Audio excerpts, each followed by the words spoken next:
কাৰণ বহুত ছাত্ৰ ছাত্ৰী চিটেটৰ পৰীক্ষা দিব বা আসাম টেটৰ যদি আহে তেতিয়া নিশ্চয় আসাম টেটৰ পৰীক্ষা দিব তেওঁলোকে তাতে যিখিনি কন্টেন্ট পঢ়ে তো তাৰ লগত টেট আৰু ৰিক্ৰুটমেন্ট এক্সামৰ সম্পৰ্কটো কেনেকুৱা যে চিটেটৰ কাৰণে পঢ়িলে টেটৰ কাৰণে প্ৰায় হৈ যাব নেকি সেনেকুৱা কিবা সম্পৰ্ক আছে নেকি ডেফিনেটলি আছে স্যাৰ মেইন কথাটো হৈছে সি টেটত তাৰ মানে কি আমাক টিচিং এপ্টিটিউড লাগে টিচিং এপ্টিটিউড খিনি যদি ভালদৰে আমাৰ হৈ যায় তেতিয়াহ'লে টেটত যেটো আমাৰ অসমত টেট পাতে তাতেও সেইখিনি বস্তু ডেফিনেটলি লাগে বেলেগ নকওঁ মই দুবাৰ সিটেট দুবাৰ দিছিলো আৰু দুবাৰে মই ঠিক আছে ঠিক ঠাক নম্বৰে মই পাছ কৰি গৈছিলো কিন্তু তাত মই যিখিনি টিচিং এপ্টিটিউডৰ কাৰণে পঢ়িছিলো যিখিনি পেডাগজি আছিলে সেই পেডাগজি খিনিৰ এক্স্যাক্টলি হেনেকুৱাকৈ কোৱেশ্চন আমাৰ ডাইৰেক্ট ইয়াতে আহিছে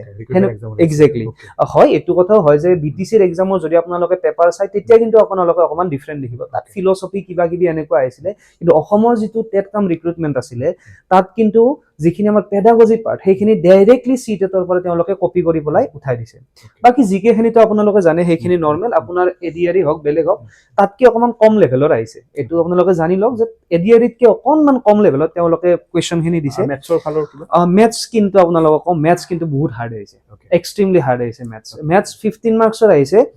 আৰু আমি যিমান দূৰ জানো ম্যাথছ কিন্তু বহুতেই মানে অকমান টান পোৱা বুলি আমি জানিব পাৰিছো বহুতে আমাক কৈছে যে ম্যাথছৰ কিছুমানটো এনেকুৱা আছে ম্যাথছৰ মানুহ হৈ পেলাও তেওঁলোকে খুব বেছি 3টা 4টাহে এটেম্প কৰিব পাৰিছে আৰু